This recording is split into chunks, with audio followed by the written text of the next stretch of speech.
Fala pessoal, beleza? Sejam bem-vindos ao Além do Software, o videocast que fala do cotidiano das empresas de tecnologia, conectando a nossa realidade com a sua. Eu sou o Jonathan Santos, CEO da TecnoSpeed, e hoje eu vou trazer um assunto muito relevante para a realidade de praticamente todas as software houses do Brasil, que é o crescimento baseado em indicação. E isso não é achismo não, tá? É dado. Segundo uma última pesquisa que a TecnoSpeed fez com a sua base, o programa de indicação é hoje o principal canal de aquisição do setor, representando mais de 50% dos clientes adquiridos. Ou seja, a maioria das software houses cresce porque alguém recomendou. E aqui já nasce uma provocação de hoje. O problema não é crescer por indicação, o problema é depender só dela. Ao mesmo tempo, o mercado está mudando rápido. A inteligência artificial está começando a impactar diretamente as vendas, o marketing, a produtividade e também o comercial. Mas a pergunta central é: como uma empresa de software pequena ou média sai do crescimento dessa dependência do crescimento de indicação sem complicar demais a operação? Então é isso que a gente vai explorar hoje. Bora pro nosso episódio.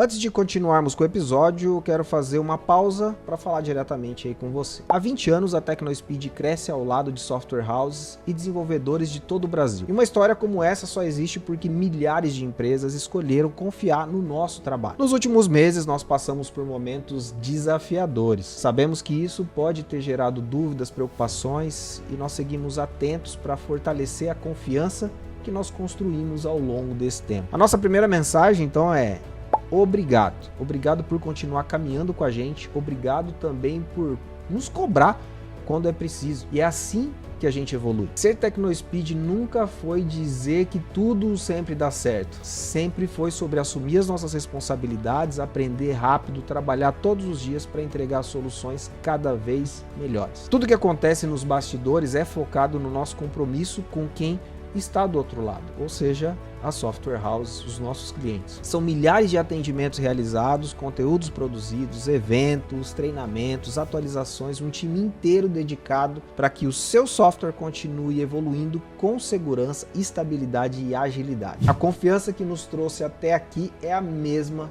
que nos impulsiona para os próximos 20 anos. Seguimos inovando, seguimos aprendendo e, acima de tudo, seguimos ao seu lado. TecnoSpeed, há 20 anos indo além do software. E falando em além do software, bora seguir com o conteúdo. Eu quero dar as boas-vindas aqui para o Rodrigo, que é o CEO da Nação Digital. Seja muito bem-vindo ao Além do Software, Rodrigo. Obrigado, gente. Prazer enorme estar com vocês aí. Espero contribuir bastante aí com todo mundo. Boa, vamos lá. E também João Cardoso, que é o nosso gerente comercial. Seja bem-vindo aí, João. Boa tarde, muito obrigado pelo convite. Vim para ouvir um pouco da história da nação e também para pedir um cupom de desconto pro Rodrigo. Aí. Estamos precisando para um projeto novo, então já espero sair daqui com o desconto engatilhado. Boa. Rodrigo, é o seguinte, cara, aqui o nosso podcast é o Além do Software. Uhum. Então, assim, a gente conversa sobre assuntos que vão além da tela do software, além do que o pessoal vê ali. E aí existe uma empresa de desenvolvimento de software por trás, uma empresa de marketing por trás, e a gente sabe que acontece muita coisa, né? Quando a gente não está na frente das câmeras, na frente do cliente. Eu queria te convidar a compartilhar uma história inusitada ou engraçada, de preferência, que você tenha vivido aí nessa sua trajetória profissional para a gente quebrar o gelo do nosso episódio. Boa. Cara, eu tava pensando sobre isso. Acho que tiveram um monte, né? Que a gente não lembra muito, mas eu acho que uma que me veio à mente assim é começo da empresa tinha um. Sabe quando as empresas têm seu próprio cheiro e sua própria trilha sonora? Aham. Hum. A gente também teve. Quando a gente começou o escritório, inclusive, que a gente estava discutindo agora, era porta a porta com a tecnologia É, em 2012, quando a gente começou a vizinhos. empresa. Eu comecei com o meu primeiro sócio, ele já tinha uma empresa, então ele cedeu parte do escritório e o único lugar que tinha para eu sentar, que quando começou a nação era só eu, Uhum. era do lado da porta do banheiro. Um cheiro. Então a gente tinha o nosso próprio cheiro, e a gente tinha o nosso próprio trilha sonora na nação digital. Por alguns meses aí até crescer e a gente expandiu um pouco, mas a gente começou assim, começamos bem humilde, começamos Eu não tá nem aí também, né, cara? Você tá conversando negócio, vamos pra cima, tá, não tem. Ah, tudo certo, vamos fazer acontecer. Mas, não, assim, demorou um pouquinho pra acostumar, mas depois, depois de um tempo você já sabe até quem foi, quem sabe. É pelo cheiro. Aí, complica, né, meu? O tempo que passou. Boa. Aproveitando esse gancho, fala um pouquinho sobre a Nação. Cara, nós somos uma empresa, né, aí fundada em 2012, e eu comecei ela depois de 15 anos nos Estados Unidos, onde eu me formei e trabalhei bastante com startups, com e-commerce, com marketplace. E aí eu montei a Nação Digital 2012 com o intuito de aproveitar, né, a onda aí do digital no Brasil, que eu vi como uma oportunidade. E aí a gente se especializou bastante, numa parte que faz a interseção entre o marketing e o comercial, né, então geração de demanda comercial, Uhum. muito focada mesmo em resultado, né, esse é o nosso DNA. A gente acabou indo bastante para e-commerce também, por conta desse viés muito de resultado, performance e tudo mais. E a gente vem crescendo desde então, conquistando bastante premiação, reconhecimento. Graças a Deus tem sido uma jornada bem satisfatória, com bastante vitória. Em 2022 nós fomos adquiridos por um grupo de tecnologias chamado F-Câmara. Hoje nós somos, entre as empresas todas, mais ou menos 2.000 colaboradores espalhados pelo Brasil, Dentro do grupo F-Câmara. dentro do grupo. Uhum. Dentro da Nação Digital, um pouco menos de 100. E hoje a gente foi crescendo bastante. A gente atende umas empresas muito bacanas, né, referências que para nós eram legais. NVIDIA é um cliente nosso Ó, que legal. há mais de 2 anos. Três Corações, Casas Bahia, Pague Menos, e também algumas empresas médias que a gente atende aí com bastante sucesso, sempre focado nessa parte de resultado, né. Então aí quando vocês convidaram para falar sobre estratégia de marketing aí, boca a boca e descomplicação, eu falei: "Pô, vamos compartilhar". É quase 15 anos errando pra cacete, aprendendo, acertando bastante também. Bom. Então o que a gente puder compartilhar aí para ajudar o pessoal a aprender com os meus erros, né, a gente Sim. pode fazer. Encurta o caminho, né? A Nação, ela ah, atende, né, João, a Tecnospeed na área de consultoria CRM, né? Isso, a gente trabalha bastante com Salesforce, né, o nosso CRM principal aí de parceria. Uhum. Principalmente na passagem do marketing para o comercial. Que a gente Isso. fez uma migração de ferramentas. Então hoje o marketing também veio para dentro do CRM. E aí foi Legal. para onde a gente fez o primeiro projeto juntos. A gente tinha uma outra ferramenta de CRM, de marketing, né? Inbound ali de mercado, e optamos por colocar o Salesforce em tudo. A Nação tem ajudado a gente nesse sentido. É isso, né, João? Isso, aham. Já faz alguns anos. Esse é o caminho natural, né, você começa com CRM ali, com uma estratégia um pouco menor, né, que cabe no bolso, você vai crescendo sua estrutura, volume de clientes, usuários, você vai precisando ter uma coisa mais robusta, mais customizada, e aí é o caminho natural pra você chegar numa Salesforce, que é o topo da cadeia. Vai fazendo gambiarra, gambiarra, gambiarra, tem uma hora que a gambiarra não dá mais, fica mais custoso você manter a gambiarra do que você ir para uma ferramenta estilo Salesforce da vida, né? E até para valuation, viu, cara, assim, é o tipo de ferramenta que ajuda um valuation na empresa. Uhum. Quando você fala para o investidor que você tem Salesforce, o cara fala: "Opa, tá bem organizado, né". Para ter Salesforce você tem que ser. É que nem um SAP da vida, né? Tem uma empresa de bolsa que... Eu vejo que o volume de dados, ele impacta muito, né? Porque, eu trazendo para nossa realidade, de acesso a canais, são 500 mil acessos, né? Então, quando isso se converte em tráfego, em dado, e você mastigar todos esses dados, Hoje a gente tem mais de 2 milhões de acessos mês. 2 milhões de acessos, Então, assim, para gerenciar isso aí, é muita informação. fazer o track, né, de todos os É. usuários e tal. E tem a cadência do funil, né? Isso é o que tá chegando na base, depois vai afunilando, e cada etapa você tem processo, Exato. vai ficando complexo. Mas essa não é a grande realidade do nosso público, né? Eu espero que grande parte deles consiga crescer exponencialmente e chegue nesse volume. Mas hoje a gente está aqui para discutir justamente o que apareceu numa das pesquisas que a gente fez com a nossa base, de qual que é o principal canal de aquisição.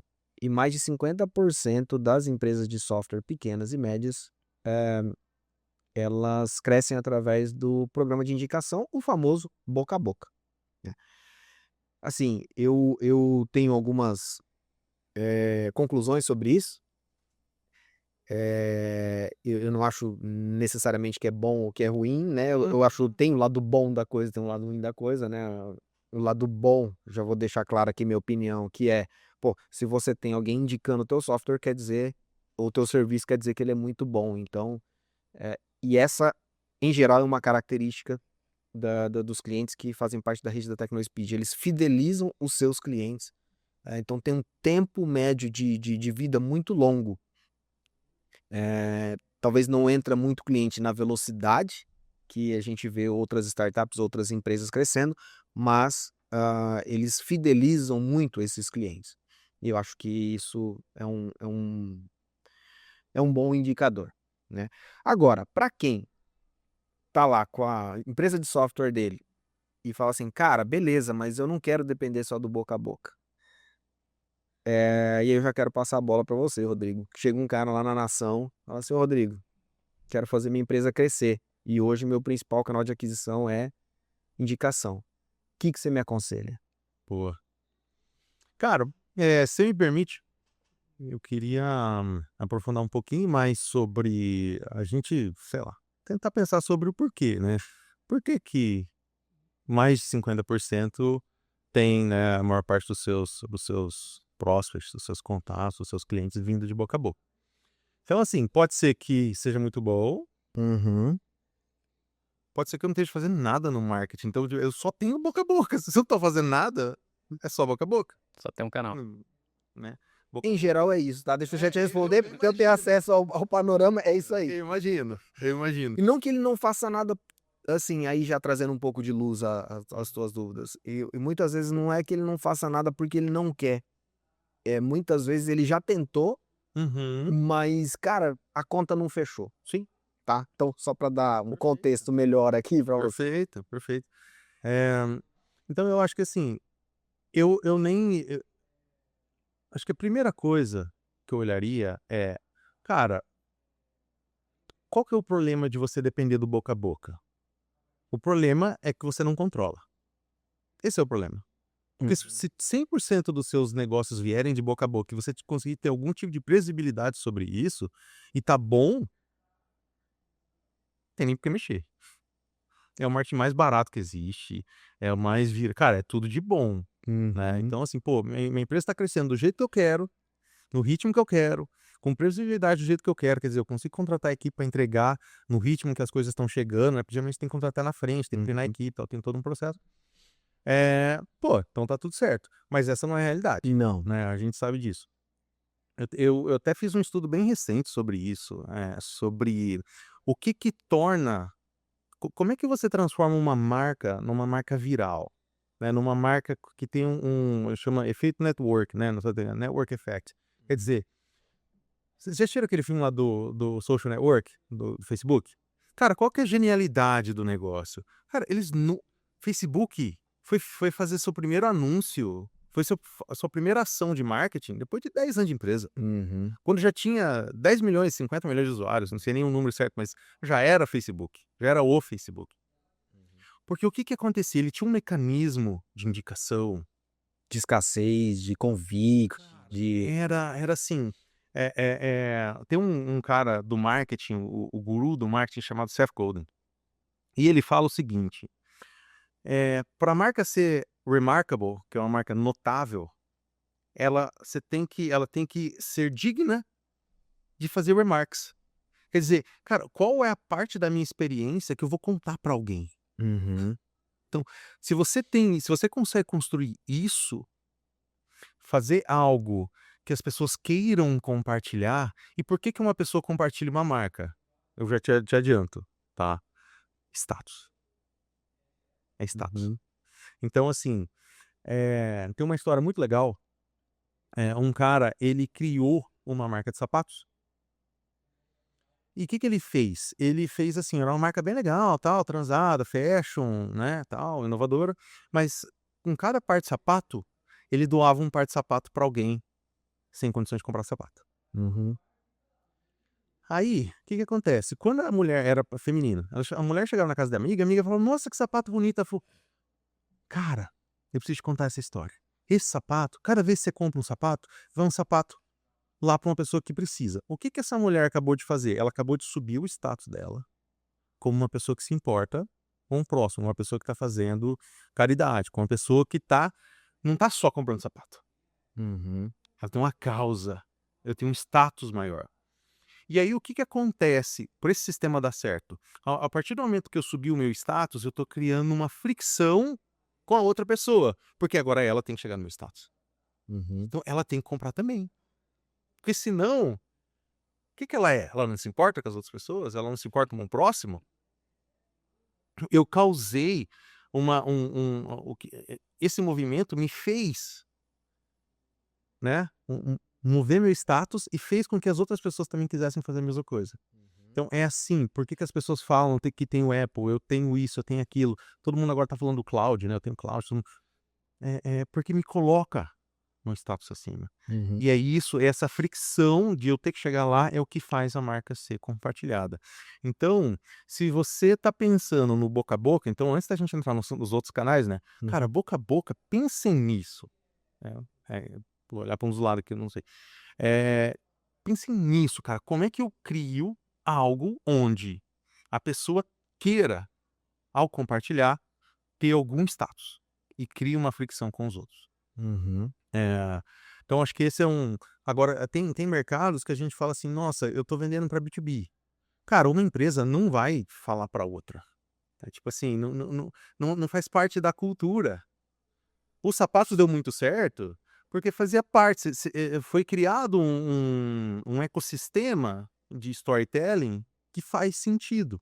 O mesmo cara e essa empresa fez muito sucesso, tá, Uhum. bombou, foi vendida, bi e tal. O mesmo cara falou: "Deixa eu pegar esse blueprint", e ele montou uma empresa de café especial. Uhum. Era um café top, tal, tal, tal, mesma história. Ele ia você comprava o café, ele ia dar dinheiro pra uma pessoa que estava precisando. Não deu nada. Foi um fracasso gigantesco a empresa. Por quê?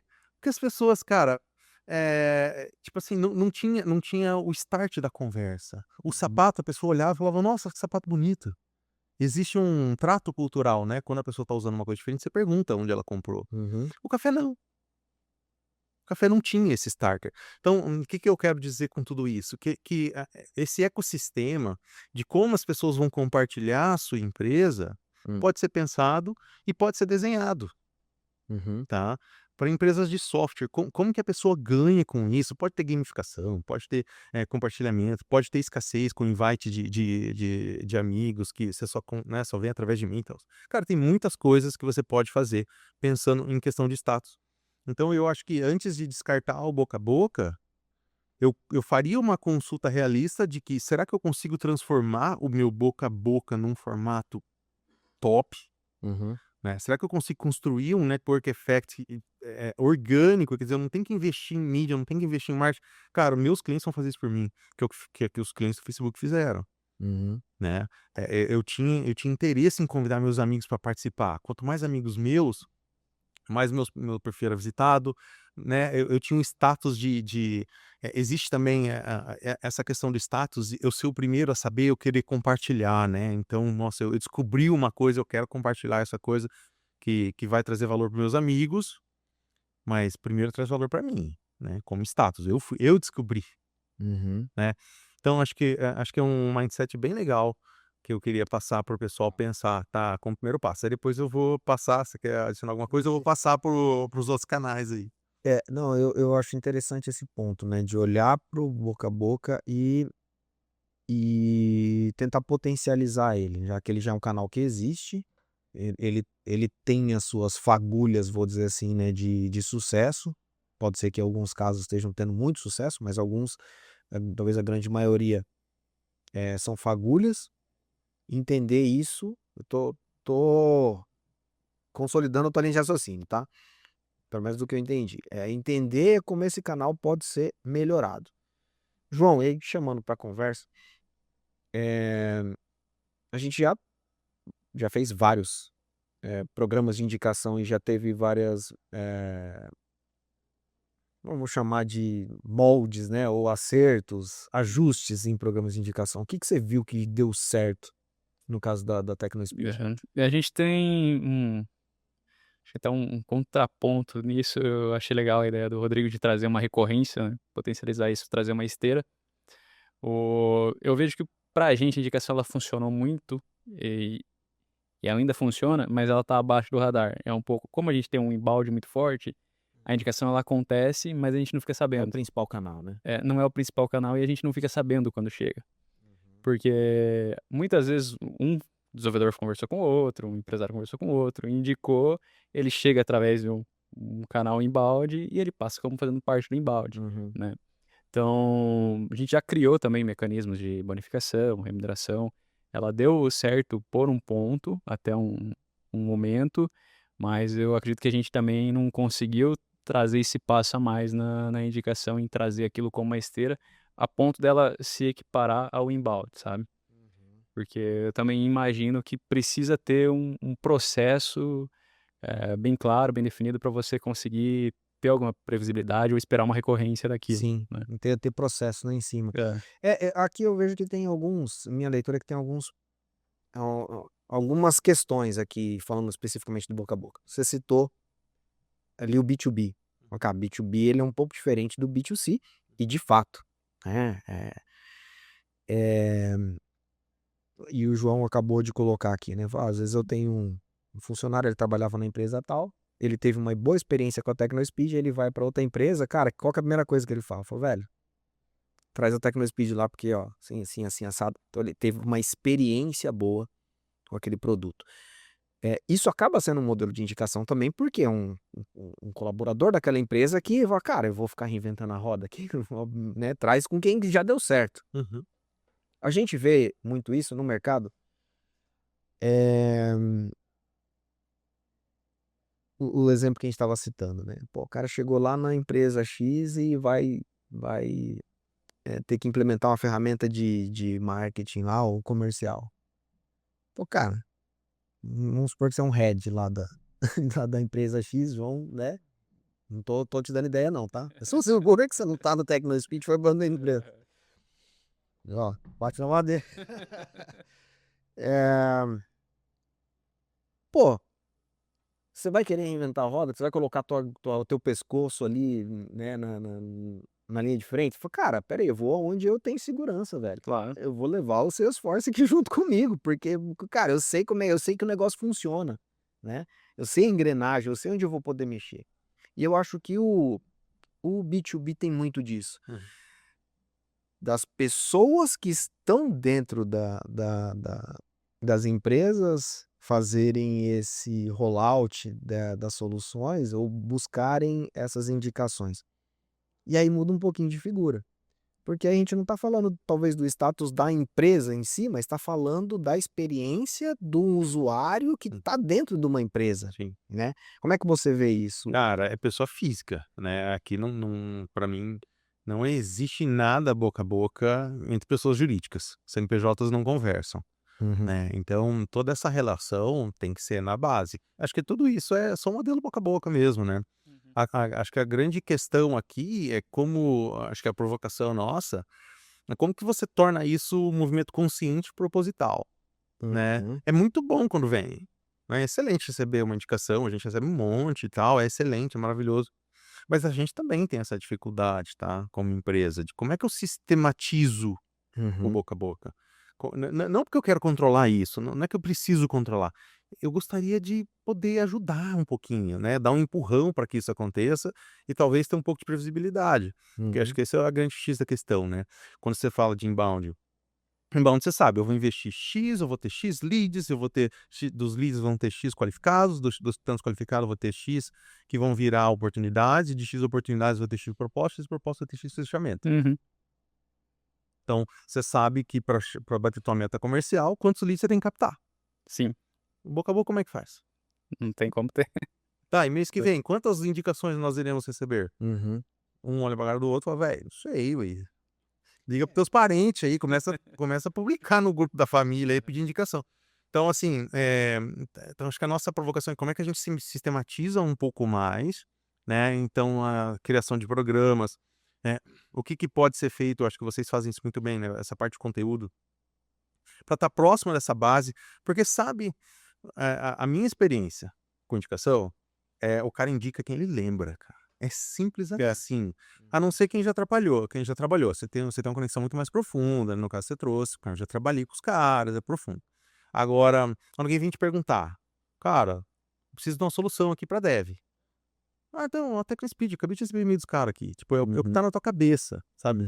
Esses caras que nunca trabalharam, que não tem uma conexão mais profunda. Então, tem que estar na cabeça dos caras, tem que ser lembrado.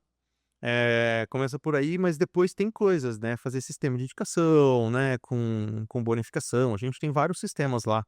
Inclusive, a gente tem trabalhado em cima dos nossos ex-colaboradores, né? Em quase 15 anos, já passaram centenas de pessoas pela nação, que hoje estão em cargos, né? São heads de empresas, são, né? N coisas aí, que eles ganham, né? Sob indicações. Claro que sempre dentro de um jogo de ética, né? Se você é o decisor, não faz sentido você ganhar, aí é outra coisa. Mas em tudo que você conhece, que você indica, onde você não é o decisor, a gente tem um programa de indicação, a gente tem programa de indicação para as pessoas físicas lá dentro das empresas onde a gente atua. Então é o João, é a Maria, né? É esses caras, não tem um acordo com a empresa de indicação, tem acordo com o PF, pessoa física. Esse é o cara que indica. Sim. Então acho que são coisas aí, porque Tem formas de potencializar. Tem. Em resumo, faz. viralizar, cara, não é pra todo mundo, tá? Acho que a gente tem que ser bem realista nisso. Pô, os cara não tem porquê o cara tem cliente nosso, cara, que fala assim: "Cara, eu não vou indicar nem vocês aqui dentro para as outras unidades da companhia, em companhia grande, porque eu quero vocês só pra mim". Cara, dá cara dura. "Não, vocês vão me dar menos atenção". "Não, vai ter outro time lá". "Não, cara, não". Então, assim, não é viral, não tem o efeito. Tem coisa que tem coisa que não é. Então, acho que tem que, né, se colocar Eu cuidado. concordo. Tem várias formas de potencializar esse processo, tornar ele mais previsível, de criar uma esteira. Eu consumi muito um material, acho que do Rodrigo Noll. Rodrigo Noll, ele escreveu um livro sobre isso. Ele fala sobre o modelo de indicação, coloca algumas dicas práticas aí. Uhum. Então não tô ganhando nenhum jabá pra fazer isso, mas enfim, ele é uma. Não, tem um livro famoso, chama Referral Marketing, que é um best-seller, assim, muito bom também. Então, e aí tem processos, né? Inclusive no sentido de agradecer a quem fez a indicação. Às vezes é uma coisa tão banal, né? Mas que muitas vezes ninguém nem faz. Foi o fulano lá que te indicou. Legal. E não tem nenhuma ligação falando, não, velho, obrigado pela indicação. Né? Você sabe uma coisa ainda a mais básica de tudo, cara? Que quase ninguém faz? Pedir. Exato. Esquece programa, esquece assim, tipo, você já pediu? Sabe? Tipo assim, eu tava. Uma amiga minha falou: "Cara, eu tô tendo uma dificuldade aqui, me dá uma mentoria". Aí eu fui lá: "Então, você tem esses clientes todos aqui, mas você já pediu indicação pra eles?" "Não". Como que assim, cara, senta com o cara, fez um negocinho legal pro cara, cara, você não tem uns 5 amigos pra indicar que você acha que poderia beneficiar com o mesmo tipo de serviço que eu presto pra você? Os caras falam: "Não, não me sinto confortável", beleza, que vida que segue. Mas, cara, eu nunca ouvi falar de nenhum cliente bom que se negou a falar: "Cara, eu tenho, ó, fala com esse cara aqui, tá aqui os telefones, fala que eu indiquei". E eu acho que a gente tem um ponto que acaba ignorando, que se você tá falando, por exemplo, com, sei lá, um dentista, assim como fala com um desenvolvedor de software, cara, a rede dele é uma rede de desenvolvedores de software. Então, assim, ele tem uma rede que faz sentido, né? Ou já tá qualificada. Então, a rede de dentista também vai ter contato com outros dentistas. Então, pô, já tá meio qualificado. Acho que aqui é um baita insight de potencializar. E aí tem vários materiais sobre isso. O nosso episódio não é sobre indicação.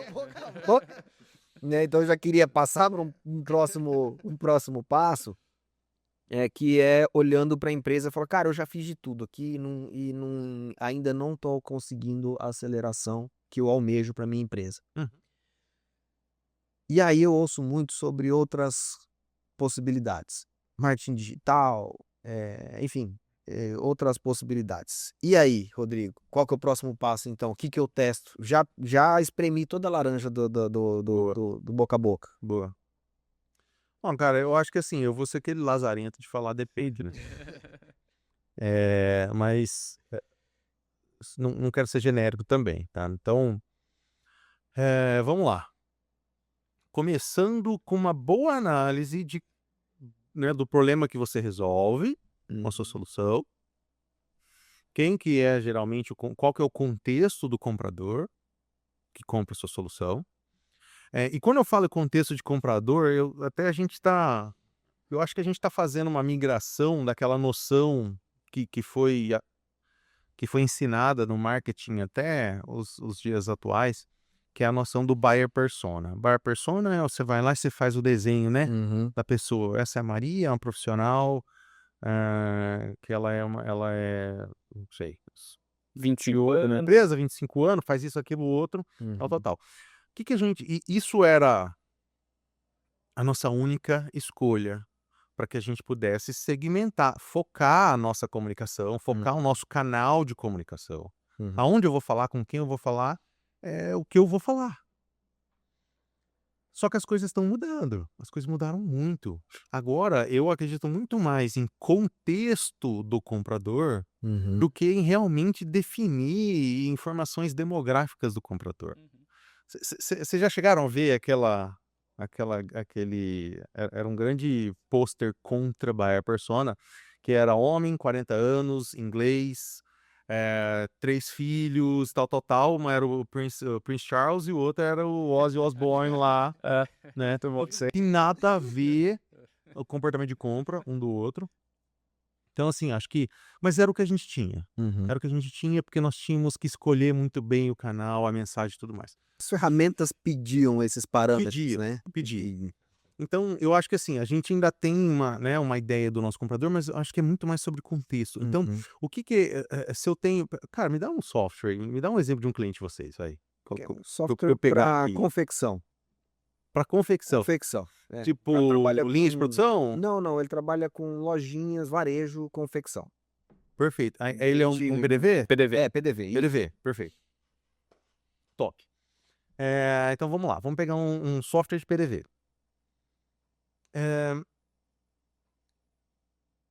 Qual que é o contexto de quem compra um software de PDV? Né? Então eu preciso entender esse contexto. É um cara que está montando uma loja? Quem está montando uma loja sempre precisa, né? Sempre vai precisar, tá? Então tem esse cara. Tem um cara que já tem e não está satisfeito. Por que ele não está satisfeito e por que o meu atende melhor? Então, esse contexto de qual é o passo anterior a comprar comigo tem que estar muito claro, tá? E aí essa proposta de valor, por que eu sou melhor?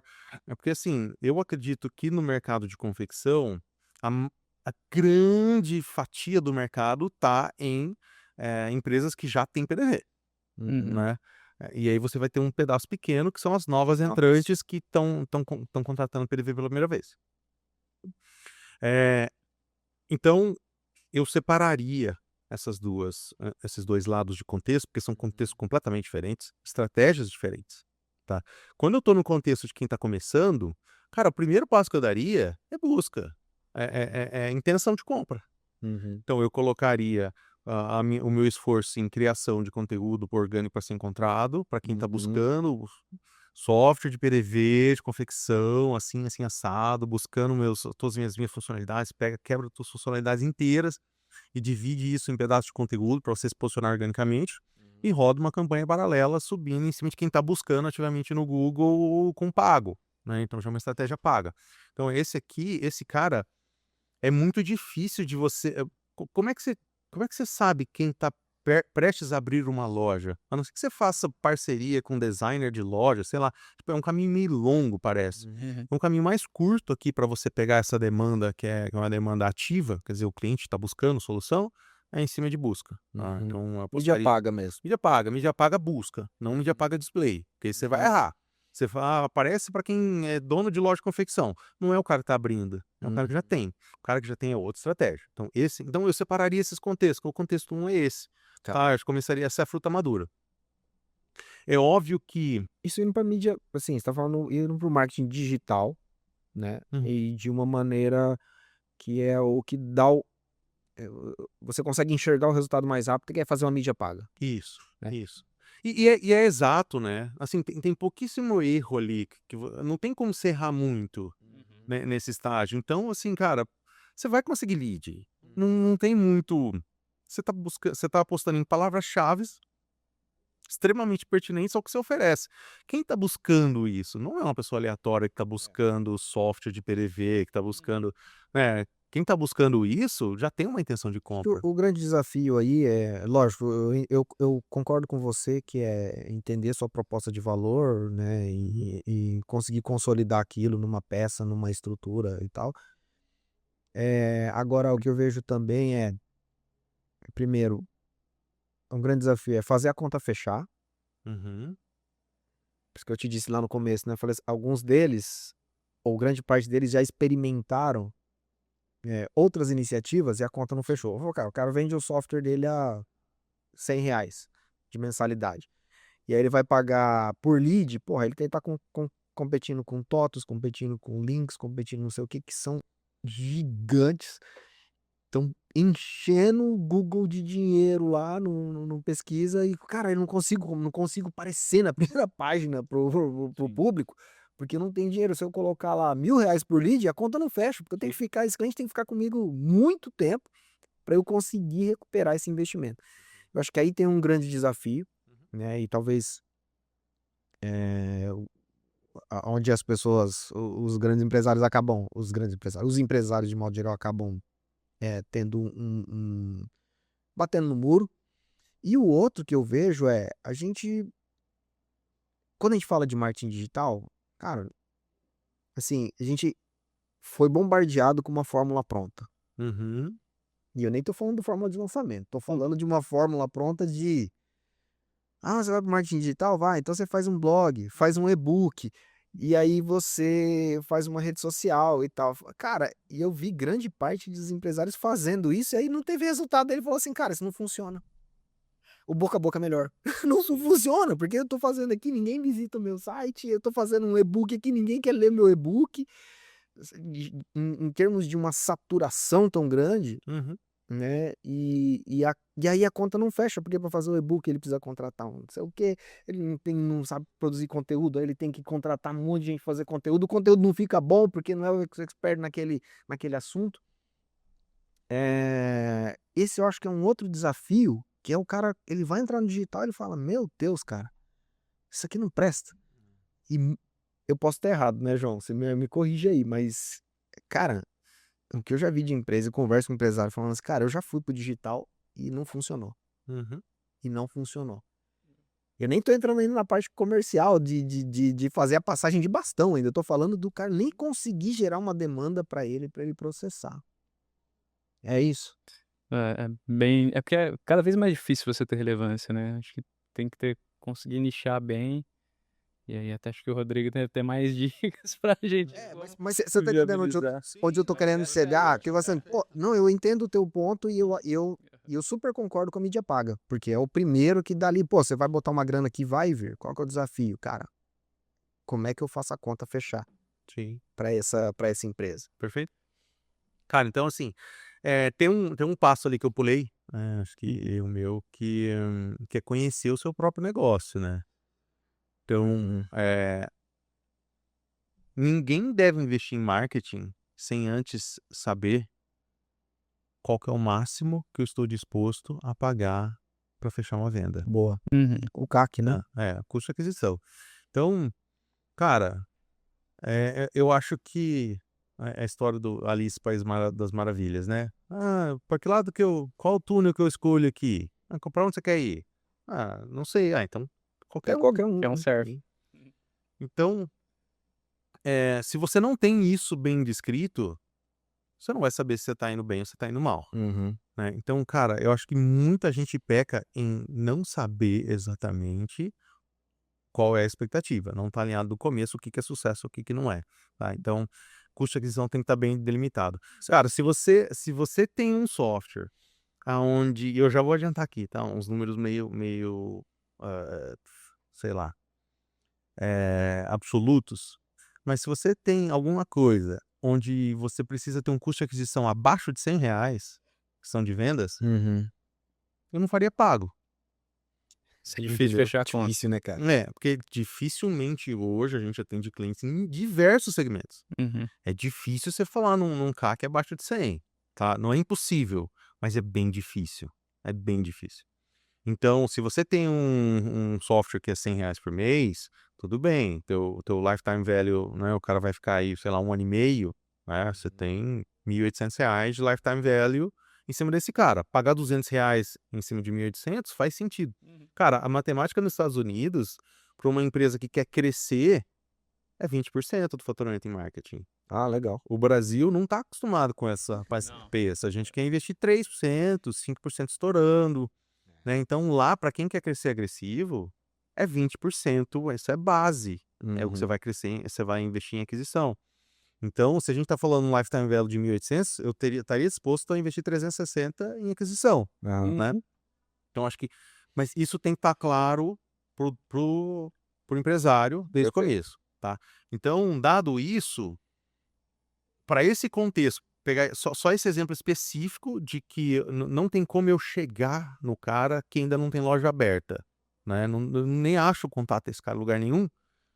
Para mim, o Google é o único caminho de você chegar lá, tá? Uhum. A não ser que você também faça, que eu acho que fica mais caro, uma estratégia de influenciador para quem está montando loja, aqueles caras que são os caras mentores que ajudam a montar. Os caras vão cobrar mais caro, tá? Na minha visão, a não ser que você consiga um acordo de revenue share, quer dizer, você paga em cima do resultado, né? Alguma coisa assim que possa fazer sentido, é válido olhar, né, também, mas são situações específicas. Acho que a minoria vai se encaixar num formato assim. Um trabalho de influenciador, daí. Influenciador, Ou, assim, desculpa te interromper, né? Que eu falo, o influenciador, ele pode ser talvez um influenciador, não o que a gente está acostumado de ver, influenciador de redes sociais, né? Ah, o cara postando a foto. Não, mas o influenciador pode ser um consultor. Ah, pô, eu chamei uma consultoria para me ajudar a abrir empresa. Pô, esse consultor pode indicar o software. Uhum. Sim. Né? Total. Sabe quem faz? Sim, só parênteses. Sabe quem faz muitas vezes o papel de influenciador no meio empresarial de pequenas empresas? Contador. Contador. Cara, Todo mundo tem um contador. o contador, você vai olhar, pô, o que eu preciso para abrir? Ele vai falar para você, vai falar, ó, você precisa de um certificado digital, Uhum. você precisa de um software. Por quê? Porque facilita a vida do próprio Sim. contador. É. Pô, esse cara vai me mandar nota, ele vai ficar me pedindo para fazer as notas para ele. Eu falo, não, ó, coloca esse software aqui, É. que vai te ajudar. Né? Total. E eu entendo que quando você tá falando influenciador, você tá nesse campo mais amplo, não é só o influenciador de rede social lá. Ah, pessoal, fez um stories lá. Aqui, ó, esse software tá me resolvendo a vida.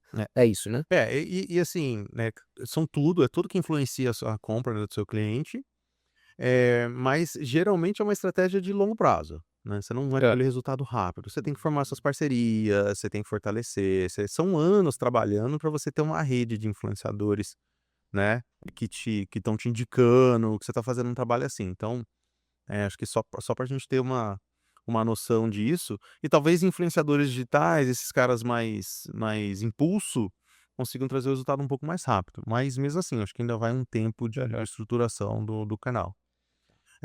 E aí, olhando por segundo lado, né, do contexto de compra, quer dizer, empresas que já são atendidas por alguma coisa, Uhum. e eu vou bolar uma estratégia para poder chegar nesse Ganhar esse mercado. para ganhar esse mercado. Aqui eu acho que tem bastante oportunidade agora, né? Acho que tem bastante oportunidade agora para você conseguir.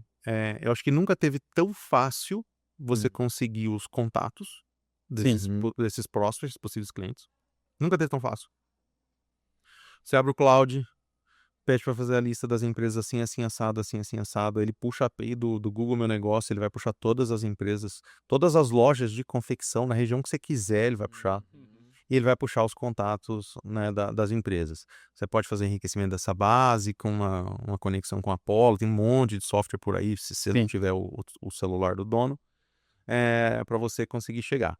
E aí, hoje, essas nossas ferramentas estão propiciando um modo de abordagem que não vai te custar mídia, né? Nos Estados Unidos eles estão chamando de Go-to-Market Engineering, uma engenharia de go-to-market, sabe? De growth, de marketing ali com os clientes. Ela é baseada em quê? Ela é baseada em construção de lista de forma inteligente, né? Meus prospects, tá claro quem são os meus clientes. Se você conseguir definir algum tipo de gatilho Então vamos começar assim, né? Acho que vamos fazer um exercício aqui. Só para não avançar muito, Tá. eu queria. Eu gostei desse teu ponto aqui. Tipo, cara, peraí, ó. Custo de mídia alto. Então, peraí. Hoje a gente tem ferramentas que eu consigo montar listas ali e tal, né? Antigamente você comprava o CD. Listas de empresa, né? Um monte de e-mail frio lá e mandava um monte de e-mail spam. Você tá falando, hoje tá mais facilitado e aí dá para você jogar dentro de uma esteira comercial para fazer ativo. É isso que eu tô entendendo, né? Sim. E João, me permite só segurar aqui esse Claro. pra gente não evoluir muito. João, hoje a gente já tem uma esteira de ativo e você já trabalhou com algumas, né, esteiras de ativo. Como é que você vê esse processo de pegar a lista, fazer um trabalho de ativo com taxas de conversão, lista fria, contato, primeiro approach?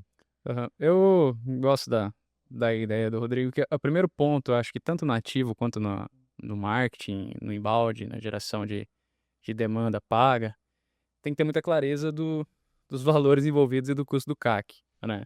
Porque muitas das empresas que começam também no marketing digital e batem nesse muro de ter o retorno, é porque não tem clareza do tamanho do investimento. E muito do que eu vi também de algumas, a própria agência que vai cuidar do marketing digital, muitas vezes elas próprias, algumas têm um discurso de vendas que ela coloca muito em cima da geração do esforço, né, do trabalho. Então, vai ter X posts, vai ter X materiais criados, ter X reels no Instagram, né.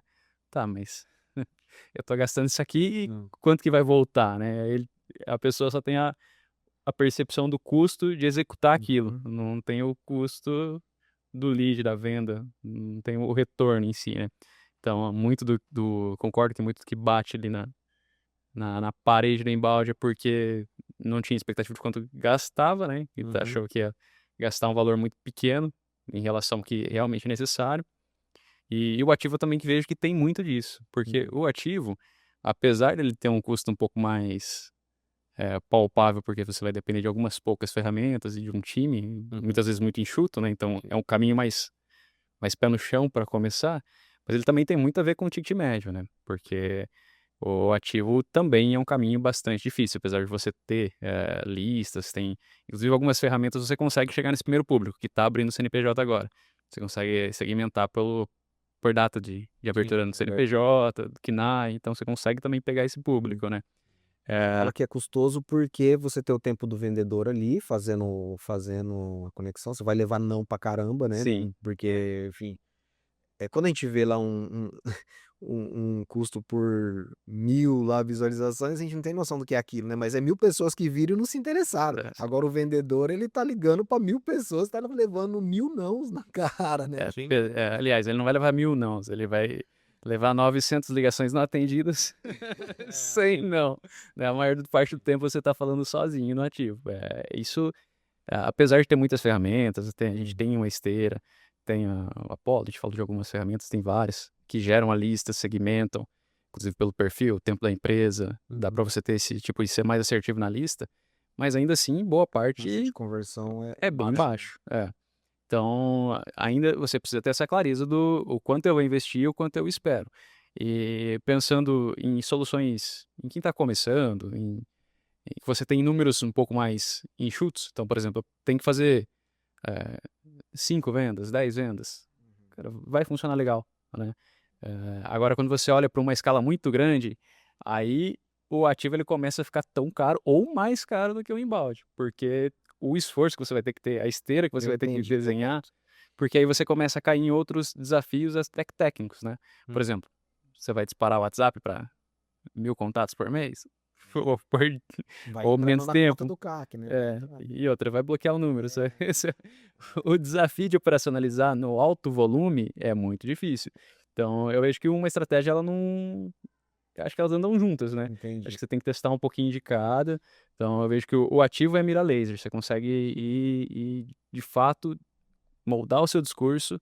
Se eu estou olhando só para os CNPJs que abriram há 6 meses, 1 ano, que é o cara que possivelmente não tem nada, eu tenho um discurso de vendas para esse cara, né, eu tenho que explicar para ele o porquê que ele precisa ter o software de gestão, ele ainda tá nessa fase de entender, porque de repente a planilha tá ainda ajudando ele, né. Uhum.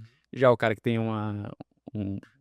há mais tempo, já tem um software, você tá propondo ele migrar de solução, porque a tua solução atende, de repente, melhor a gestão de estoque, por exemplo, você já vai em um nicho específico, aí o seu discurso já é outro, Tipo de a comunicação. a tua abordagem no ativo já vai ser outra, né, Boa. o teu e-mail vai ser outra, a sua cadência, e aí também tem várias ferramentas que desenham essa cadência, né.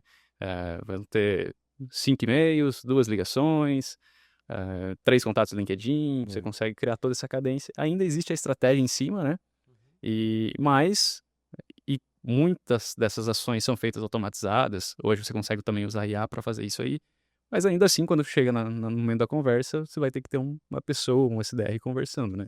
O que eu entendi, assim, não é só também colocar o vendedor lá e achar que ele vai dominar Não, todas as ferramentas, precisa ter quem vai configurar, quem vai fazer isso, fazer aquilo e embora o Rodrigo tenha falado: "Pô, hoje tá mais acessível", mas ainda é um Não, trabalho, tem que ter um né. trabalho de inteligência é e acho que assim, estratégia. cara, eh, tem camadas aí Sim. que eu acho que é importante trazer, porque, assim, fazer outbound só com, né, com uma lista de empresas de confecção e começar a entrar em contato com esses caras é pescar só com anzol, Assim. sem isca, tentando pegar peixe pelo rabo. Aí você tem que ficar jogando a vaga o tempo todo, até você pegar um peixe pelo rabo. E você vai pegar um ou outro, né? Então, hoje, você pegar aí uma taxa de outbound frio, você olhar mercado, 1%, tá? De conversão de primeiro contato para reunião. Nossa, 1%. Você tem que falar com 100 pessoas para conseguir uma reunião. Agora, o que que acontece? Então, aqui onde a gente parou. Então, a primeira camada é a construção da lista base. A segunda Uhum. camada é identificar dentro do contexto do meu comprador quais são os indicadores, quais são os gatilhos que mostram para mim que ele é um peixe que está com fome, Uhum. entendeu? Então pode ser tempo de loja, porque geralmente o cara que começa depois de um certo tempo ele tem uma necessidade maior. Hum, Pode ser número de lojas que ele tem, uhum, pode ser mudança estrutural dentro da própria empresa, então mudou diretoria, mudou gerência, então assim, acho que é importante entender esse contexto, porque aí você constrói uma camadinha aqui, que é uma camadinha de filtro. Então eu não vou entrar em contato com todo mundo, eu vou entrar em contato só com essas pessoas que demonstraram essa dor, essa necessidade. boa. Se tiver, às vezes, igual a gente tem uma solução lá de dados de marketing, que a gente tem a capacidade de rodar uma auditoria só olhando o código. Uhum. Então a gente só entra em contato com quem tem coisa errada. A gente entra em contato com um cara que tem coisa errada, Uhum. então a gente fez a construção dessa lista, criou essa camada de sinal, né, às vezes estão chamando de signal based, Uhum. GTM e tal. A gente construiu essa camada que é, pô, eu consigo determinar quem precisa do meu serviço. Se eu conseguir isso, a minha taxa muda. Aí a gente construiu isso, então a gente vê lá, pô, esse cara aqui tá com dor. A gente cria essa bem rapidinho aí com as ferramentas de IA, tal, tal, tal. A gente tem a capacidade de criar, tipo, 80 relatórios por dia nesse sistema. Eu entro em contato com ele pelo WhatsApp, tô falando, cara, olhei no teu site, nós somos uma empresa de dados assim, assim, assado. Você tá com uns gaps. Topa trocar uma ideia sobre isso? Eu vou te explicar Uhum. por que que isso tá prejudicando o teu negócio, como é que faz para melhorar? A gente tá com uma taxa de 20%. Olha só. Ainda não é perfeito. Eu tenho que entrar em contato com 100 para conseguir 20 reuniões. Mas, cara, É é muito foda. acima. É foda. Uhum. Então, assim, quanto que me custaria em Google Ads para eu conseguir 20 reuniões? É. Custaria Instagram. muito mais do Sim. que eu tô pagando. Uhum. Porque hoje a gente está rodando eu tenho um analista de dados que está fazendo os relatórios e supervisionando. O approach é todo feito automático, né? Tudo em fila, tudo ritmo certinho para a gente não ser banido. E aí o meu vendedor só entra quando o cara responde. Uhum. Só entra quando o cara responde, quer marcar reunião. Uhum. Então, assim, eu consegui construir um stack que tá me gerando reunião, tá me gerando oportunidade, e, cara, eu tô com um investimento baixíssimo. E falar assim, tem um baita de um conhecimento de marketing por trás, é super expert, difícil de fazer? Não é. Não é. O desafio está em conhecer o seu negócio e de conhecer o contexto de compra do seu cliente, porque os sinais que ele apresenta antes de comprar de você são os sinais que você tem que colocar nesse motor para alimentar, para filtrar esses leads e você não ficar bombardeando todo mundo com um monte de É. bosta, né? Não, Eu legal, concordo. é legal esse ponto, porque aí entra a expertise do negócio, né? Eu tô entendendo nesse nosso papo que não é só as ferramentas ou é só falar assim, o canal de aquisição, vai lá, coloca na mão da agência e eu vou esperar agora sentar na minha cadeira, vou esperar agora que os leads vão cair. Que não, cara, exige um bom trabalho do conhecedor do negócio para ele moldar isso para que tenha efetividade, tanto no ativo quanto ou utilizando ferramentas de inteligência artificial para você moldar aquilo para que faça sentido. Ou até mesmo segmentando uma ferramenta de busca para que ela fique refinada ao ponto de falar, cara, que agora eu cheguei num público que não é, vou anunciar para todo mundo, né? Todo mundo pode comprar o meu software de gestão de confecção para micro, pequena empresa do estado do Paraná, na região. Pô, só que a gente vai anunciar para o mundo inteiro, né, cara? Seja muito específico, né? Refine isso tanto nas ferramentas, né, de ativo e tal, quanto na forma que for a prospecção. Sim. É. Boa. O nível de sucesso vai depender muito da estratégia e conseguir chegar nos dois caminhos, né? Tanto no inbound quanto no ativo. Porque, de fato, com esse tanto de ferramenta que a gente tem hoje, achar o contato, ter o contato da pessoa não é o difícil. Fazer anúncio no Google É. é fácil, entendeu? Ficou muito fácil, ficou automatizado. Uhum. O X aqui tá em conhecer o contexto do seu É. cliente, entendeu? E saber o que tem disponível. Então, acho que tem esse. Acho que tem um espaço aqui, aí falando, né? Tipo, o meu negócio, né? Como empresa de marketing, tem mudado muito, porque aquela função operacional de subir campanha, ela, para mim, já morreu, né? Então, aonde as empresas precisam de ajuda nessa parte estratégica, Uhum. trazer o que é possível, sabe, por negócio. E aí eu acho que tem dois movimentos aqui contrários acontecendo, que quando a gente está falando de custo de aquisição, a mídia está ficando mais cara, né? E sempre foi assim, sempre foi ficando mais caro. Só que o custo para você criar as campanhas está diminuindo bastante. Então, hoje, essa primeira estratégia de Google Ads, qualquer empresário, qualquer pessoa responsável pelo marketing aí das software houses podem ir lá no cloud e falar: meu, eu quero fazer uma campanha super, super, super restrita de Google Ads, eu não quero jogar dinheiro fora, eu quero só no lead qualificado para quem está buscando isso sobre o meu produto. Conecta lá no trem, roda, sobe as campanhas, só traz aqui para eu provar. Faz isso, precisa de agência. Então, quer dizer, eu diminuo um baita de um custo, né, de Uhum. ter que contratar profissional, de tudo e ficar dependente. Eu tô ali com o meu sisteminha, ele me dá um relatório, eu consigo acompanhar tudo. Eu coloquei um pezinho. Aí, enquanto isso está trabalhando, eu vou fazer meu outro pezinho, eu vou fazer minhas listas, vou trabalhar o outro lado do negócio. Então, eu acho que tem muita coisa legal aí, cara, que dá para fazer. Legal. Cara, achei que esse assunto a gente ia matar rápido, mas assim, Tem tem, muita tem coisa. muita coisa, né? Assim, pra gente não alongar muito, eu já acho que o episódio vale a pena por esse insight, né? Que assim, cara, as ferramentas que hoje estão disponíveis podem viabilizar novos canais de aquisição.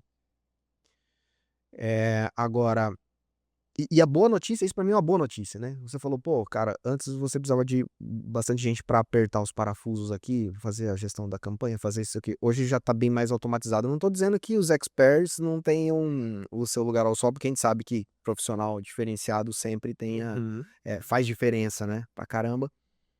Mas hoje, pelo que você tá falando, né, Rodrigo, conhecer do negócio é onde tá o ouro da coisa. E é ali onde precisa ser lapidado, ali é de onde precisa vir a informação para que essas campanhas, para que essas ações sejam bem-sucedidas e a conta feche. E o principal elemento do que é conhecer o negócio é conhecer o cliente. Isso, quando É, boa, tipo, boa. acho que dentro de conhecer o negócio tem um elemento ali que é a chave, conhecer o cliente, como que ele pensa, como que ele compra, qual que é a dor.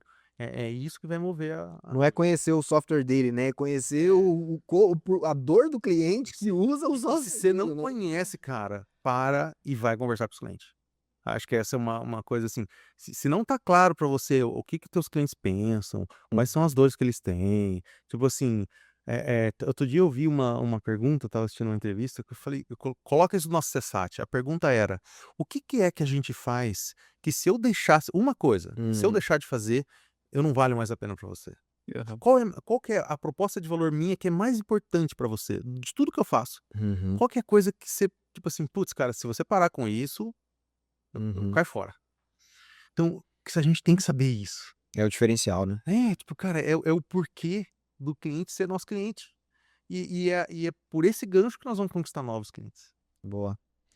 Aí eu quero, pra gente finalizar, cara, que esse assunto é longo, mas assim, existe uma dor ela ainda é latente, mas eu acho que talvez ela já foi mais latente, que é a passagem de bastão entre marketing comercial. Uhum. O cara lá fez uma campanha, campanha lá no Google, metuchou dinheiro lá, fez uma landing page mais ou menos, que não dá pra saber exatamente o que é, mas o cara deixou um contato. Aí cai lá pro João, o João fala assim, cara, liguei pro cara, o cara achou que era outra coisa. Era que comprar bola de basquete. Acontece. Cara, como é que você tá vendo esse cenário atualmente, né? Que aí é essa desconexão entre marketing comercial e tal, e como resolver isso? Cara, assim, eu acho que para mim é muito simples, né? O marketing tem que ser responsável por vendas, né? O marketing tem que ser responsável por vendas. A métrica final é a venda. O que importa é fechamento, né? Não é lead. Lead é um indicador, Uhum. não é resultado, né? Então, a partir do momento que a gente começar a responsabilizar mais os marketings pela venda e também dar a informação para o marketing, Sim, essa é a né? principal Por que o lead era ruim? É. O que aconteceu? Qual foi o motivo do loss, né? Então, assim, tá sincronizado os dois lados na mesma missão. Saber o que arrumar, né? Fala, beleza, tá ruim, mas Não é por que tá ruim. Tá muito grande o cliente, muito pequeno, onde que a gente tá errando? Nós estamos dispostos, na época aí, tem uma conversa muito franca. O comercial tá disposto a ter menos lead, porque eu vou fechar a torneira. Quando eu fechar a torneira, vai cair menos água. Vai cair água mais qualificada, mas vai cair menos, né? Então, sempre tem um trade-off, né, nesse negócio, mas para mim tem que ser um objetivo só, né? Em basicamente toda a organização, até falando de mídia online, mídia offline. Então, cara, o pessoal de evento não pode ter um coisa só de evento, uma meta só de evento. Ele tem que ter os indicadores de evento. O cara de inbound tem que ter os indicadores de inbound, o cara de mídia tem que ter indicador de mídia, o comercial tem que ter os seus indicadores. Mas a meta tem que ser a mesma. no final das Não contas, tá né? relacionado à conversão, tem que ser a mesma meta. E essa troca de informação eu acho que é o grande canal, sabe? Boa. O objetivo final é o mesmo, né? Independente de quais indicadores cada setor tá olhando. O que você vê nesse sentido aí, João, complementando, pra gente finalizar? Eu concordo. Eu acrescentaria para trazer, de fato, o olhar analítico dessas situações. Porque, às vezes, foi uma campanha que trouxe aquele volume de leads desqualificados. E aí o comercial entra, nossa, recebi 5 leads seguidos que não tem nada a ver. Tá tudo Tá tudo ruim. Tá tudo ruim. Porque o sentimento negativo, ele impacta muito mais do que o positivo, né? Então você vai olhar, tá, mas é só esse pontinho aqui que saiu fora do eixo, né? Vamos arrumar isso. Marketing, ele mexe em todas as campanhas. Aí para tudo, ferra tudo. Aí ferra tudo, aí corta os bons. Então tem que ter muito esse olhar clínico, tipo, tá, foi um ponto aqui fora do eixo ou realmente é cenário de terra arrasada? Boa. E geralmente não é um cenário de terra arrasada, né? Geralmente é um ajuste pontual. É um ajuste fino, né, cara? Total, não, essa comunicação aí. Tem que estar muito próximo os dois ali para entender. E aí o meu ponto, para concluir, né, gente, precisa ter ferramenta para ter informação certa, porque senão, velho, você fica nessa, tipo assim, não, mandei o lead lá pro vendedor, aí o lead e tal, eu lembro, aquele cara, né, não sei o quê, não, cara, onde tá anotado isso aí, onde que tá o resultado, né? Da onde veio, porque perdeu. Entre esses níveis, sabe? Porque assim, tipo, o designer que criou a campanha tem que saber se vendeu ou não, sabe? Tipo, o cara que fez a mídia, o cara da estratégia de marketing, todo mundo tem que estar por dentro do resultado, resultado, porque comprometido com aquilo. Cara, deu certo ou não deu certo? Cara, eu vou te falar que 99,9% dessas informações não chegam nas pessoas lá que estão fazendo a base, estão criando a campanha. Eles vão continuar criando do jeito que eles acham que tem que ser. Esse é um problema, né? Que argumento que tava no seu ponto de conversão? Que às vezes é isso que tá errado, né? É isso que tá trazendo o cara errado. Esse acho que é outro assunto. Porque, cara, essa é uma das principais dores que levam o empresário a falar assim, cara, e aí, eu terceirizo ou eu boto uma agência dentro de casa? Porque esse gap de comunicação Cara, ele é muito fácil de acontecer, principalmente quando tem um terceiro na jogada. Mas eu vou deixar isso para um próximo episódio, pessoal, porque senão vai estender demais. Rodrigo, obrigado, cara. Queria deixar aí alguns minutinhos para você. Uma última dica aí pra galera, né? E também como é que fazem para contactar a nação. Cara, acho que pra mim a grande dica tá em não focar no canal, sabe? Eu acho que a gente fala muito de canal, igual você falou, você vê a Bíblia do marketing aí falando que você tinha que fazer isso, um beabá e tal, tal, tal. Eu não focaria tanto em canal, cara. Eu focaria lá na origem, eu focaria no cliente e aí tentar entender como é que eu chego nele. Não ficar. Eu ficaria muito mais preso à mensagem que eu quero passar para o meu cliente do que o canal que eu vou usar, sabe? Boa. Porque às vezes a gente fica muito, Google Ads não dá certo. Cara, mas às vezes foi o teu approach que estava errado. E eu vou te dizer, é raríssimo o seu canal errado. Geralmente é a mensagem que tá errada, Boa. tá? Ótima Então, dica. eu focaria muito mais nisso, tá? Pode ser que você faça via influenciador, você faça via canal de parceria, você faça via Evento. Google, via Meta, mas você tá com a mensagem, cara, tua proposta de valor da tua solução tá clara, é simples, dá para entender, convence. É isso que vai fazer a diferença. O canal é o canal e se você tá no canal errado, mas com a mensagem certa, você ainda vai dar um pouco certo, sabe? Então, acho que eu colocaria mais isso aí. E para quem quiser trocar ideia aí, que a gente puder ajudar, é só entre em contato com a gente. Podem mandar um e-mail para mim mesmo, rodrigo@nação.digital, e o nosso site é www.nação.digital, sem tio, sem nada. Boa. E não tem .com.br nada, tá? Só nação.digital. Nós somos o primeiro no Brasil a pegar esse domínio lá em 2000 e sei quanto lá. O ponto digital, né? Quando saiu. Boa. João, obrigado, cara. Alguma coisa pra complementar aí pra gente finalizar? Muito obrigado, bastante enriquecedor. Aprendi bastante aqui também com o Rodrigo. E eu acho que o recado que fica é os canais se complementam, né? Você precisa fazer um pouco de cada, testar, e aí dando um recado mais prático pro pessoal que tá no dia a dia, que são empresas menores também. Testa um pouquinho em cada, vai azeitando.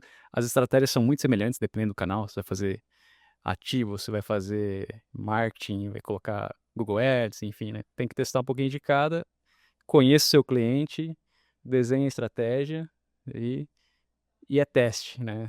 É aquela coisa, até acertar vai bater bastante a cabeça. Não é porque deu um pouco errado no começo ou deu errado no começo, eu desisto. Exato. Sim. Boa. Rodrigo, obrigado, João. E a minha dica é segue lá, cara, o Além do Software lá na lista, pra você receber os próximos conteúdos que em breve tem mais. Além do Software. Te espero na próxima. Valeu!